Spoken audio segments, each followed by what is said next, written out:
Bienvenue à tous. Nous allons lire un verset du deuxième chant, chapitre 5, verset 13. Om Namo Bhagavate Vasudevaya.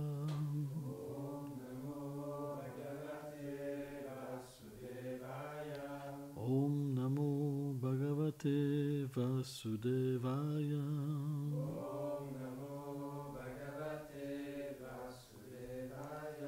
Om Namo Bhagavate Vasudevaya.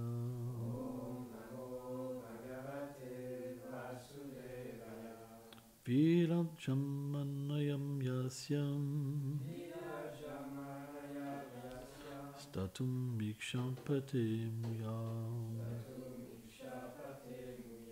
Vimohitam Vikatante Mamaham Hiti Duldiyam.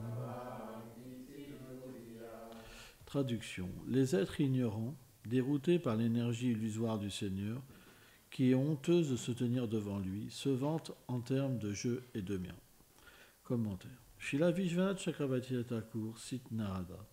Est-ce que ceux qui te respectent comme le maître de l'univers et son créateur sont déroutés par la puissance d'illusion du Seigneur? Brahma répondit, oui, ceux qui donnent le respect et le reçoivent sans comprendre que le pouvoir est donné par le Seigneur sont déroutés par sa puissance d'illusion. Ceci est exprimé dans ce verset. Parce que les êtres en ce monde désirent être indépendants du Seigneur, celui-ci déploie son énergie illusoire afin qu'il puisse ressentir cette illusion. Car personne ne peut devenir indépendant de lui, ni égal, ni supérieur à lui. Aucun être n'est en réalité séparé de lui, puisqu'il est en toute chose. Il n'est possible de penser ainsi que par l'influence de cette énergie. Tout dans la création est personnel. Puisque Dieu est une personne, tout est fait à son image. Son énergie est aussi personnifiée, et elle est une pure dévote du Seigneur. Or, parce qu'elle reçoit ce rôle d'illusionner les êtres et qu'elle représente un aspect inférieur de sa puissance personnelle, elle reste loin du Seigneur comme une femme trompeuse. L'énergie inférieure ne peut jamais entrer en contact avec Krishna.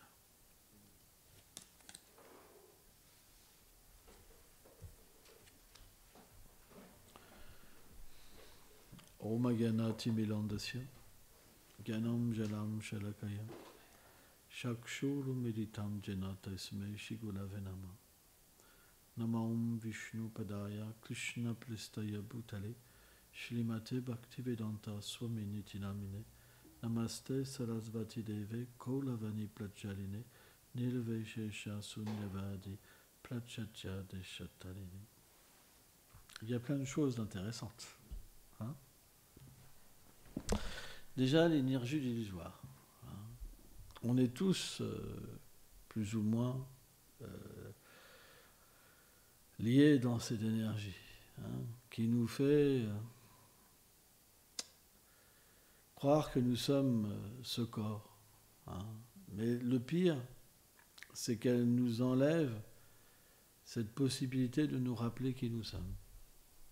Alors, quand on entend ça de cette manière, ça paraît quand même cruel. On peut se dire, mais... Parce que c'est ce que les chrétiens appellent Satan.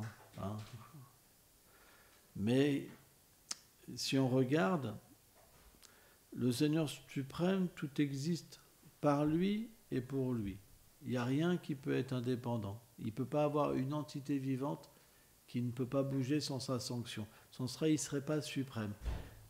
Bhaktivinoda Thakur, il explique qu'il serait une identité plus puissante, mais pas suprême.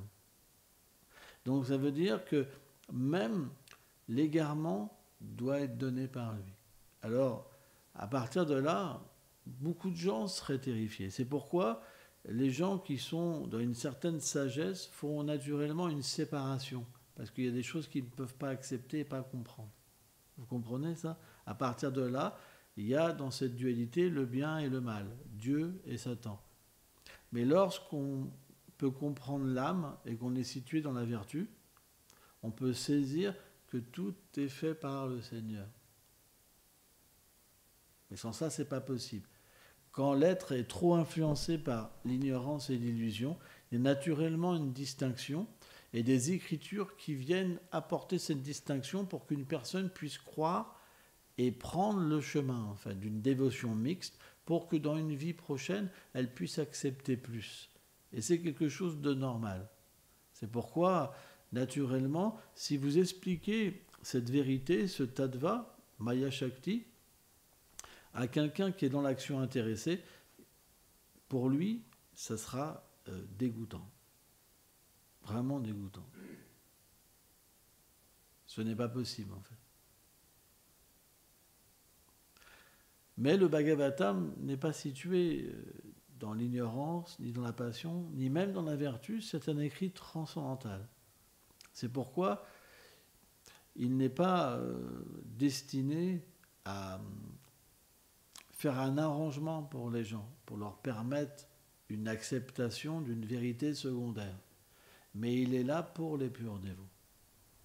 C'est ce que dès le début le Bhagavatam établit, Srila Vyasadeva établit. C'est pourquoi notre prédication, elle n'est pas évidente, parce que certains sujets peuvent être véritablement mal compris et pas du tout acceptés à un moment dans la vie d'une personne et être rejetés. C'est pourquoi c'est pas facile d'être un dévot, parce que cette énergie illusoire, elle est dure, elle nous fait souffrir, mais c'est qu'une apparence. On peut comprendre cela, même dans cette vie. Par exemple, à un moment, j'ai eu le bras cassé. J'ai vraiment souffert. Ou je ne sais pas, quelque chose. J'ai souffert. Une rupture, je ne sais pas. Mais aujourd'hui, cette souffrance, elle n'est peut-être plus là. Vous comprenez ? Vous vous en rappelez même plus. Quand on était enfant, on a eu tellement de souffrances. Et pourtant, aujourd'hui, on s'en rappelle de combien ? Mais que dire dans les vies passées ? Donc, toutes ces choses-là, ça se vit comme dans une sorte de rêve.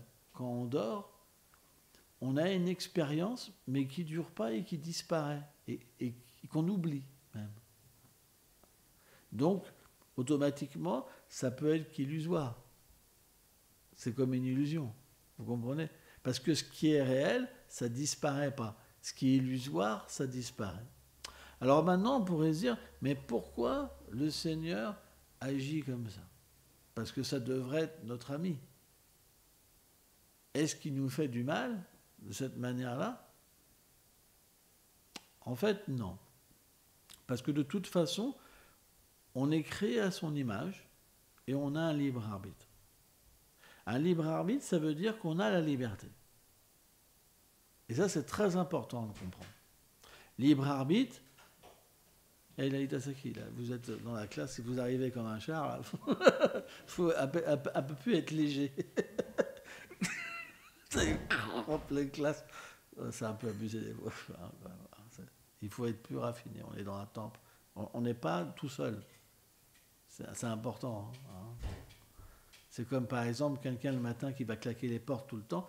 Il est 3h du matin, il y en a qui dorment encore, il y en a qui méditent. On n'est pas tout seul. C'est très important le bon respect. Hein. Bon, ça c'était une petite parenthèse. Mais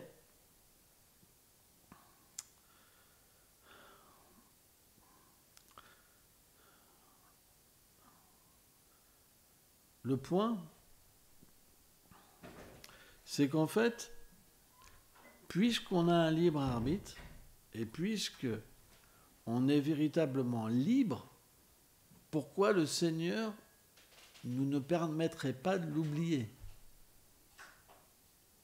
C'est notre désir. Donc pourquoi il ne créerait pas un système pour qu'on puisse oublier ? Puisque c'est impossible d'oublier. Puisque l'âme, elle est une partie intégrante du Seigneur suprême, dans le sens qu'elle est faite simplement pour le servir et être avec lui. Le Seigneur est partout, il n'y a que lui, directement ou indirectement.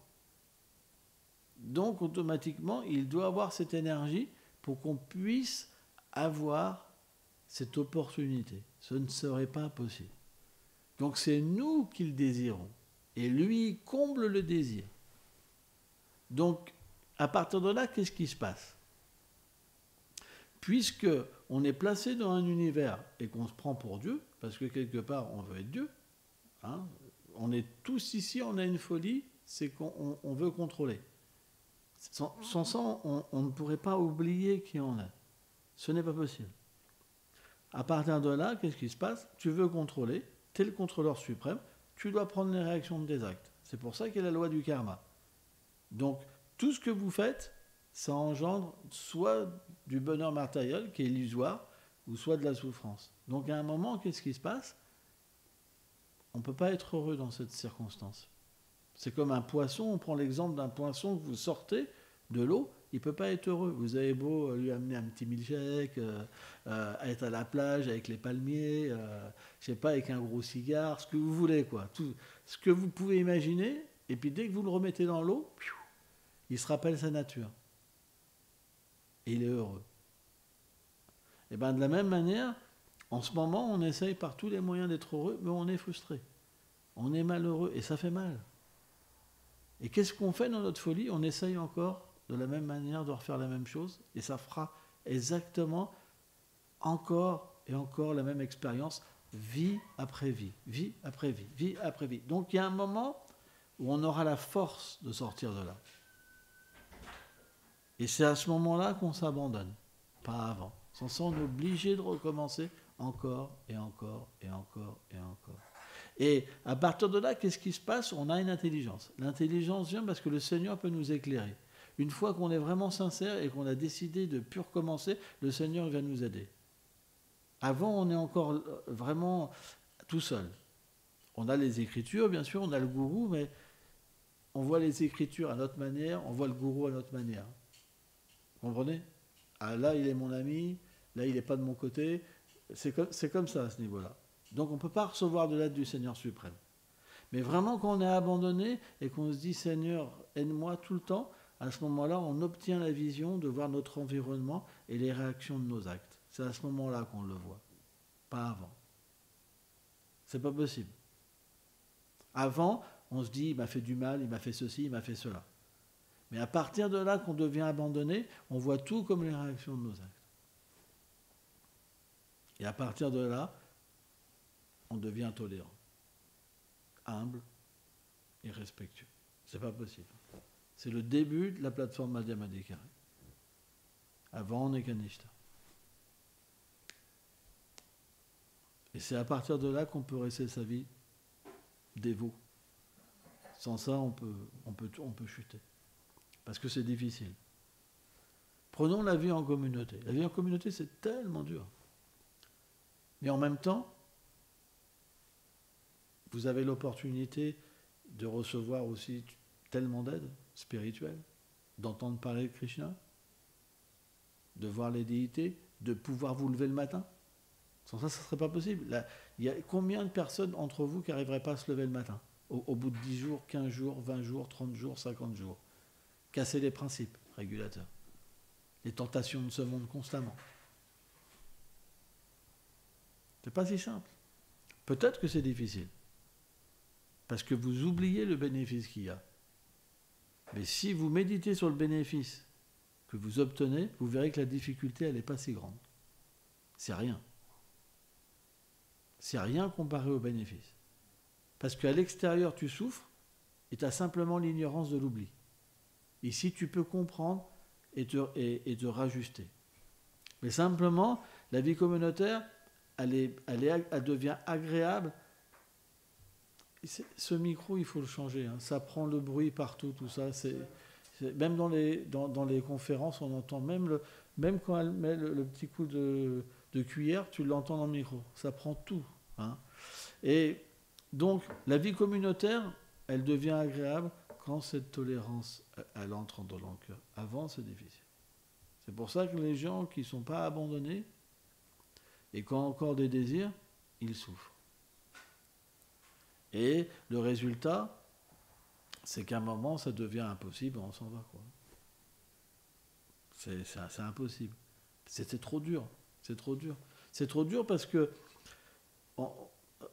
chaque personne a un problème Donc tu multiplies le nombre de personnes qui ont des problèmes. Ben, ça devient difficile. Donc si tu as des désirs de bonheur, d'être en paix, etc., ça ne marche pas, parce qu'on est dans l'âge de Kali. Et l'âge de Kali, c'est un âge qui est terrible. C'est un âge qui est terrible. C'est pourquoi la vie spirituelle, elle ne peut être que dans un abandon qui est constant.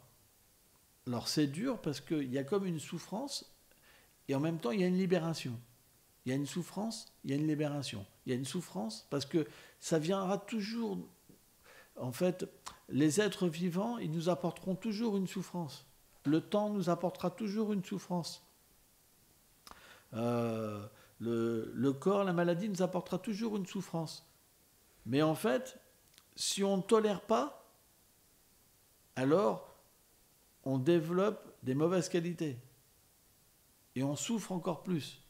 Donc à un moment, on est obligé de tolérer, de souffrir, mais en même temps, il y a une libération. Et à un moment, plus la tolérance va être grande, et plus le Seigneur va apparaître dans notre vie. Pour, à la fin, apparaître directement dans notre cœur. Parce que celui qui peut tout tolérer, comme les résultats de ses actes passés, alors il atteint cette libération. Il n'y a pas d'autre moyen. C'est ce qu'explique Krishna dans la Bhagavad Gita. Une fois qu'on peut tout tolérer, comme le fruit de nos actes passés, on devient libéré. Et cette libération, elle se manifeste sous quel aspect? De voir Krishna partout. Une fois que vous passez ce stade et que vous devenez libéré, après vous voyez Krishna. Pas avant. Avant, qu'est-ce que vous voyez? Vos ennemis, quelqu'un, je le déteste, et puis hop, ça vous fait naturellement chuter de plus en plus. Vous développez les mauvaises qualités. C'est pour ça qu'il n'y a pas le choix. Donc les tests dans la vie, ils ne sont pas là pour nous pourrir. Pour un Vaishnava, ils sont là pour le libérer. Il n'y a pas le choix. Tout vient des vies passées. Il n'y a rien qui n'est pas pesé. Il n'y a pas aucune injustice. Tout ce que vous avez fait, vous le recevrez. Sans ça, vous êtes un athée. Quand si vous pensez que quelqu'un vous fait du mal indépendamment, que quelqu'un est méchant, c'est parce que vous êtes un athée. Un Vaishnava, il comprend simplement que ça vient de ses vies passées. C'est une réalité. Donc bien sûr, qu'est-ce qui fait qu'on peut voir, qu'on a entendu mais qu'on ne peut pas accepter, c'est l'avancement spirituel, bien sûr. Mais si on n'arrive pas à saisir ça, c'est qu'il y a un problème.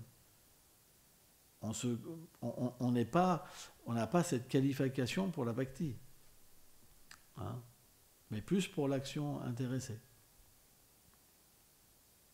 C'est pourquoi on doit absolument comprendre ce point.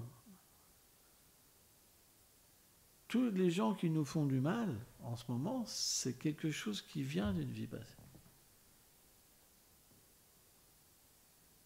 Et donc, quand on n'est pas abandonné, le Seigneur ne peut pas nous aider, ne peut pas nous donner cette compréhension. Et automatiquement, qu'est-ce qui se passe? On souffre, on souffre, on souffre, on souffre, on souffre, on souffre, et on a deux choix. Soit on s'abandonne et on devient libéré, soit on devient un athée.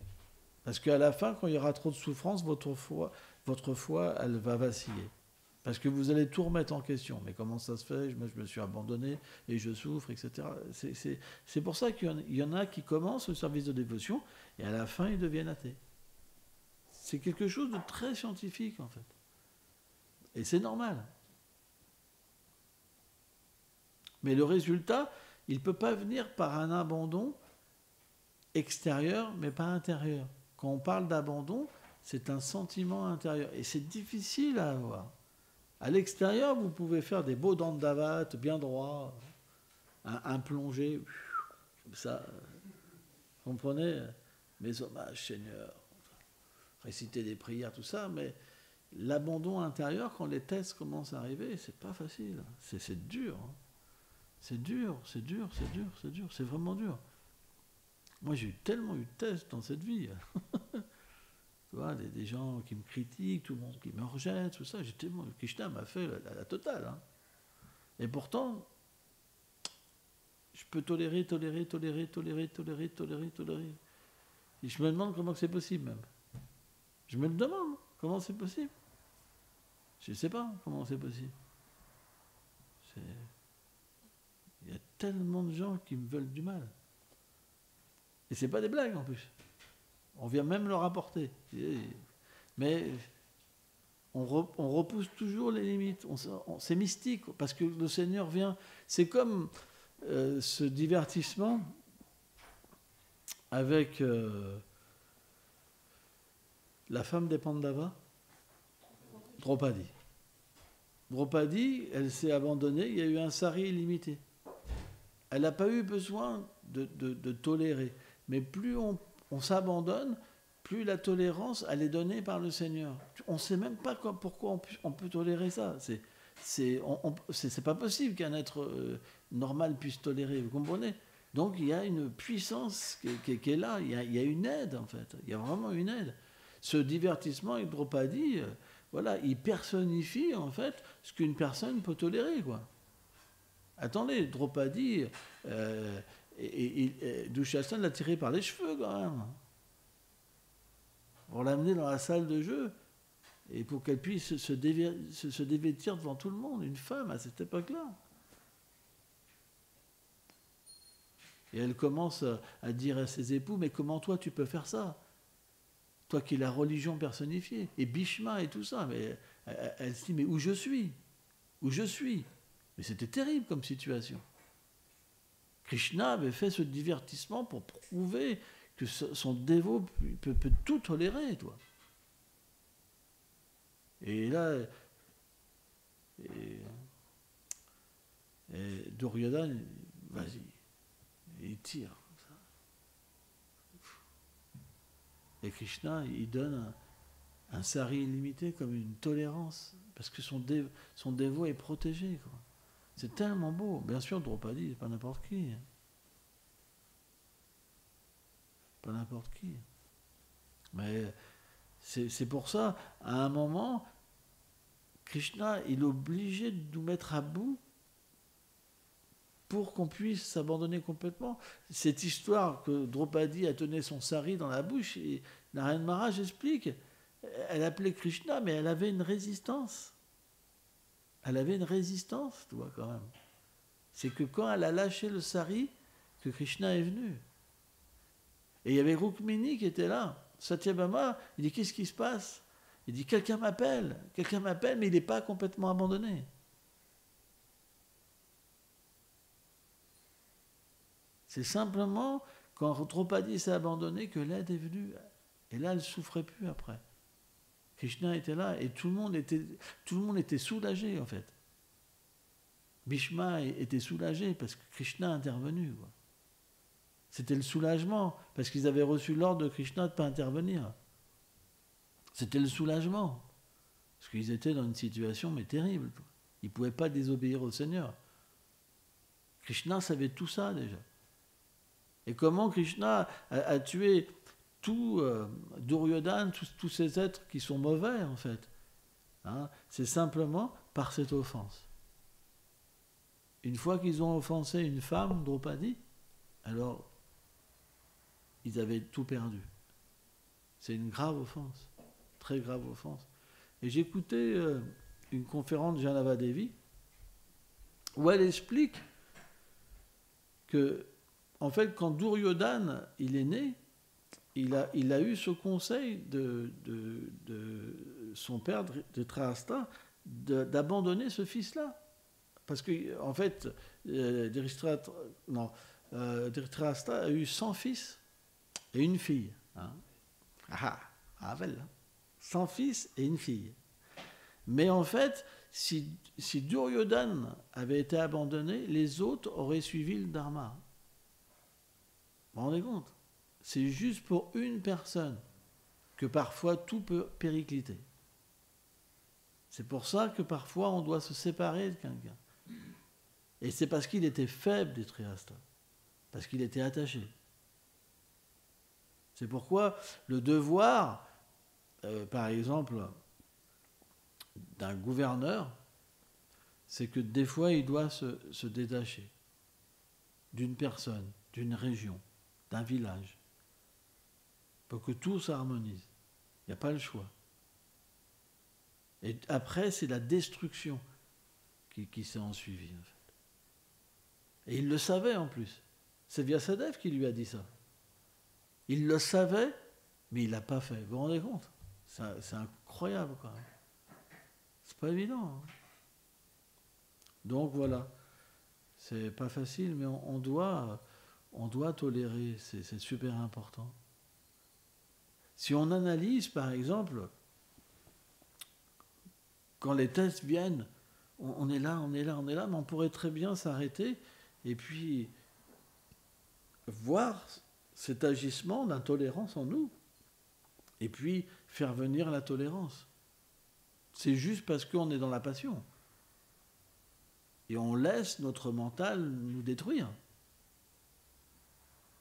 Mais on pourrait très bien s'arrêter, respirer, et puis analyser la situation et s'en sortir, par la grâce du Seigneur suprême.